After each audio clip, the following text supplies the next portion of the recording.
Бүгінгі сабақ 80-ші сабақ өзіңді тексер дейді. Көбейту және бөлу есептері дейді. Бұл жерде өніктен мәнін тап дейді. 200 көбейтеміз 3-ке дейді. Қараңыздар, бұл жерде 200 көбейтеміз 3-ке 600 болады. 57-тен алсақ 39-ды 18 болады. Міне балалар, 57-тен алсақ 39-ды бірін сұрап аламыз. 5-тің бірін сол кезде 17, 17-тен аламыз 9, 8 болады. Бірін сұрап ана жер 4 қалады. 4-тен 3-ті алсақ 1 қалады екен, сол кезде 18 қалады екен. 300-ді бөлеміз 5-ке 60 болады. 64-ке қоссақ 27-ні, міне 64-ке қоссақ 27-ні 91 болады. 200-ді бөлсек 4-ке 50 болады. 100-ді көбейтсек 3-ке 300 болады. 23-ке қоссақ 57-ні 80 болады. Мына жерде бұл бірінші есеп. 45 қосу 30, 45 15 дейді. 45 міне 45 қоссақ 30-ды, содан қосамыз 15-ті, қосамыз 10-ды дейді. Бірінші 45 пен 15-ті қосып аламыз, сол кезде 60 болады. 30 пен 10-ды қоссақ 40 болады, сол кезде 60-ға 10-ды қоссақ 100 болады екен. 60-ға 40-ты қоссақ 100 болады екен. Енді 35-ті бөлеміз 5-ке 7 болады. 7-ні көбейтеміз 4-ке 28 болады екен. Мына жерде 33-ке қосамыз 14-ті, қосамыз 26-ны дейді. Бірінші 14 пен 26-ны қосып аламыз. Сол кезде 10 қосамыз 33-те. Міне 40 болады екен. 40-қа 33-ті қоссақ 73 болады екен. Екінші есеп. Енді екінші есепті шығаратын боламыз.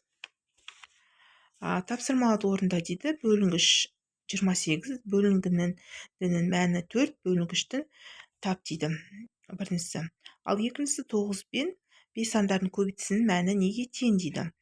Бысы 27 мен 3 сандардың бөліндісінің мәні неге тең дейді.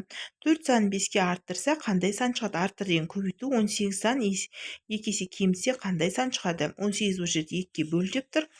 Қараңыздар, біріншісі біз жерде 28-ді бөлеміз 7-ке 4 шығады екен. Бір екінші есеп. 9-ды көбейтеміз 5-ке 45, 27-ні бөлеміз 3-ке 9, 4-ді көбейтеміз 5-ке 20, 18-ді бөлеміз 2-ке тең 9 шығады. Мына жерде кемітеді деп тұр, мына жерде көбейт деп тұр. Бұл екінші есеп екен. Ал үшінші есебіміз. Үшінші есеп 9, 5 және 45 сандарын пайдаланып 4 тура теңдік құр дейді.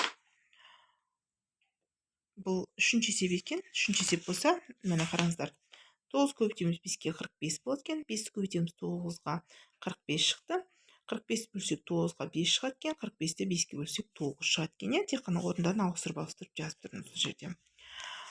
Енді төртінші есеп. Көбейту кестесін пайдаланып өрнектердің мәнін тап дейді. 7 көбейтеміз 2-ке 14 болады. 9 көбейтеміз 5-ке 45 болады. Міне. 7 көбейту 2-ке 14, 9 көбейту 5-ті 45, 7-ні көбейтеміз 2-ке 14, 5-ті көбейтеміз 9-ға 45, 14-ті 2-ке бөлсек 7 шығады екен. 45-ті бөлсек 9-ға 5 шығады екен. 14-ті бөлсек 7-ке 9, 45-ті бөлсек 5-ке 9 шығады екен. Өстіп шығарады екенбіз. Бұл 4-ші есебіміз екен. Енді біздің 5-ші есебіміз. 5-ші есебіміз. Көбейтіндінің бірдей қосылғыштардың қосындысы түрінде жаз және олардың мәнін тап дейді. 30 көбейту 2 дейміз. 30 көбейту 2-ні 30-ды 2 рет қосамыз, сөйтіп жазады екенбіз. Міне 30 көбейту 2-ке дейді. 30-ды 2 рет қостық, сол кезде 60 шығып тұр екен. 40-ты көбейтеміз 2-ке дейді. 40-ды 2 рет жазамыз, сол кезде 80 шығады екен. Мына жерде 200-ді көбейтеміз 3-ке дейді. 200-ді 3 рет жазып, сол кезде 600 шығады екен. 100-ді көбейтеміз 5-ке дейді. 100-ді 5 рет қосамыз, сол кезде 500 шығып тұр. 300 көбейту 3 дейді. 300-ді 3 рет жазамыз, сол кезде 900 шығады екен. 200 көбейту 5 дейді. 200-ді 5 рет жазамыз, сол кезде 1000 болады екен. Енді бізде шығатын 6-шы есеп дейді. 6-шы есеп.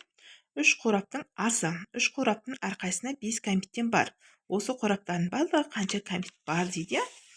Әр қораптың ішінде 3 қорап 3 екен, кәмпит 5 екен. Барлығы қанша дейді. 3-ті көбейтеміз 5-ке 15 шықты. Жауабы барлығы 15 кәмпит бар екен. Бұл енді 6-шы есептің асы болды. Енді 6-шы есептің әсін шығарайық. 12 алма 3 тәрелкеге тең бөлініп салынды. Әр тәрелкеге қанша алмадан салынды дейді. Барлығы 12 екен, тәрелке 3 екен. Әр тәрелкеге нешеуден салынғанын табуымыз керек екен. Енді 12-ні бөлем 3-ке 4 шығады. Жауабы әр тәрелкеге 4 алмадан салынды деп жазады екенбіз. Бұл 6-ның әсі екен. Енді 7-ші есеп. Амалдарды орында дейді. 500 теңге қосу 200 теңге дейді. Мына 500-ге қосамыз 200-ді, 700 шығады екен. 20 теңгеден аламыз 5 теңгені 15 теңге шығады. Бұл жерде 30 теңге қосу 100-ден аламыз 70-ті 30 шығады. 30-ға 30 қосақ 60 теңге шығады екен, иә? Мына жерде 80 теңге 50 теңге қосу 20 теңге 70 теңге.